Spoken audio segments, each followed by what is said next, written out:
29 मार्च 1989 Tokyo police 4 लड़कों से interrogation कर रही थी। पुलिस उनसे एक किडनैपिंग और असॉल्ट केस के बारे में पूछ रही थी, लेकिन इंट्रोगेशन के दौरान उन लड़कों ने एक अलग ही क्राइम कन्फेस करना शुरू कर दिया।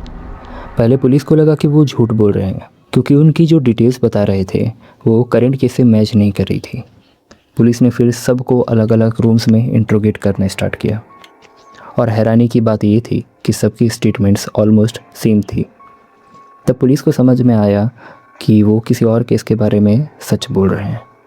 उन्होंने कन्फेस किया कि उन्होंने एक लड़की को मार दिया था, उसकी बॉडी को एक 55 गैलन के ड्रम में डालकर सीमेंट से भर दिया था और उस ड्रम को कोटो के कंस्ट्रक्शन साइट पर फेंक दिया।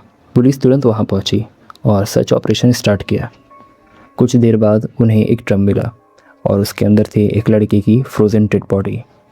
पोस्टमार्टम रिपोर्ट्स ने पुलिस को हिला कर रख दिया। रिपोर्ट्स के अकॉर्डिंग लड़की की डेथ ट्रॉमेटिक शॉक की वजह से हुई थी। उसको मारने से पहले बहुत ही ज़्यादा ब्रूटली टॉर्चर किया गया था।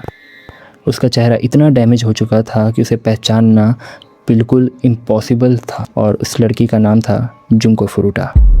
जुंको फुरुटा जापान के मिसाटो सिटी में अपने पेरेंट्स और एक छोटे भाई के साथ में रहती थी। वो 17 साल की एक स्टूडेंट थी और यासिशो मिनामी हाई स्कूल में पढ़ा करती थी। पढ़ाई के साथ साथ वो एक प्लास्टिक मोल्डिंग फैक्ट्री में पार्ट टाइम जॉब भी करा करती थी, ताकि वो ग्रेजुएशन ट्रिप के लिए पैसे सेव कर सके। जुंको बहुत इंटेलिजेंट, हार्ड वर्किंग और काइंड नेचर की लड़की थी। स्कूल में उसकी इमेज बहुत ही ज़्यादा अच्छी थी और काफ़ी बॉयज़ उसे पसंद भी करा करते थे। लेकिन उसी स्कूल में कुछ डेंजरस लड़के भी थे।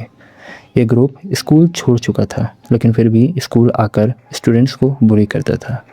इनके लोकल गैंगस्टर के साथ में काफ़ी कनेक्शंस थे, इसलिए स्टूडेंट्स और टीचर सब इनसे डरा करते थे। इस ग्रुप में शामिल था हिरोशी, जोगुरा, शिंजी और यासुशी। हिरोशी मियानो को जुंको पसंद थी। एक दिन जुंको को प्रपोज भी किया, लेकिन जुंको ने पोलाइटली मना कर दिया, और वही रिजेक्शन हिरोशी के अंदर एक गुस्से और बदले की फीलिंग डेवलप कर गया था। 25 नवंबर 1988 जुंको अपनी पार्ट टाइम जॉब फिनिश करके बाइसिकल से घर जा रही थी। उसी रूट पर हिरोशी और शिंजी घूम रहे थे। उन्होंने सडनली जुंको को अकेला देखा और बदला लेने का एक प्लान बना लिया। हिरोशी ने शिंजी को बोला कि वो जाकर जुंको की बाइसिकल गिरा दे। प्लान ये था कि हिरोशी फिर हेल्प करने जाएगा और उसी बहाने उससे बात करेगा। शिंजी ने जाकर जुंको की साइकिल में किक मारा और वो गिर गई। तब हिरोशी तुरंत उसके पास गया और हेल्प ऑफर की। क्योंकि जुंको हिरोशी को स्कूल से जानती थी, उसने उस पर थोड़ा ट्रस्ट किया।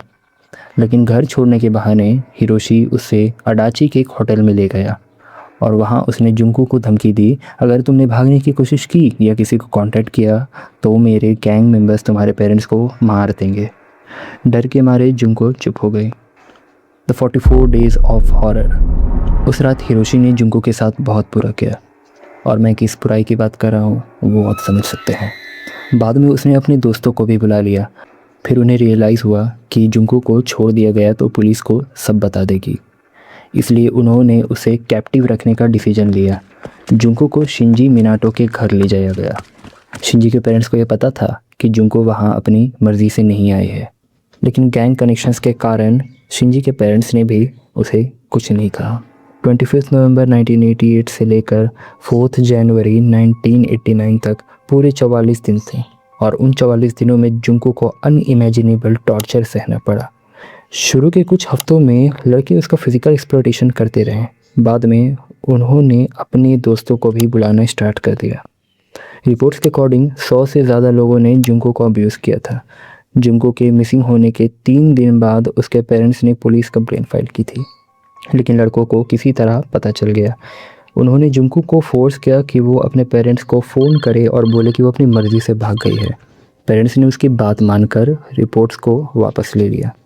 हर दिन जुंको को नए तरीके से टॉर्चर किया जाता था। उसको भूखा रखा जाता, मारा जाता, जलाया जाता। दिसंबर में जुंको ने एक बार भागने की कोशिश भी की थी, लेकिन वो पकड़ी गई।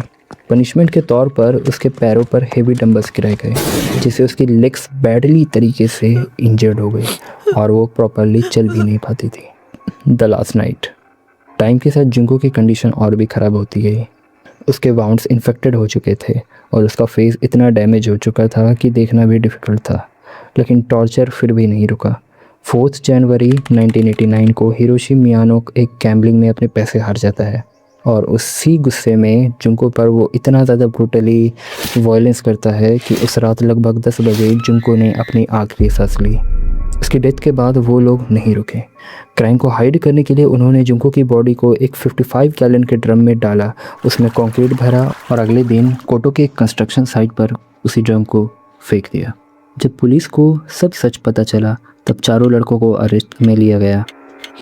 हिरोशी मियानो को 20 साल की इम्प्रिजमेंट मिली, जो वूरा को 10 साल की, शिंजी मिनाटो को 9 साल की और यासुशी को 7 साल की सज़ा सुनाई गई। साथ ही हिरोशी मियानो के पेरेंट्स को जुंको के पेरेंट्स को कंपनसेशन देने का ऑर्डर दिया गया। जुंको फुरुटा का केस आज भी दुनिया के सबसे horrifying and disturbing criminal cases में से एक माना जाता है। वीडियो पसंद आई हो तो please hit the like button. फिर मिलते हैं एक नए केस के साथ।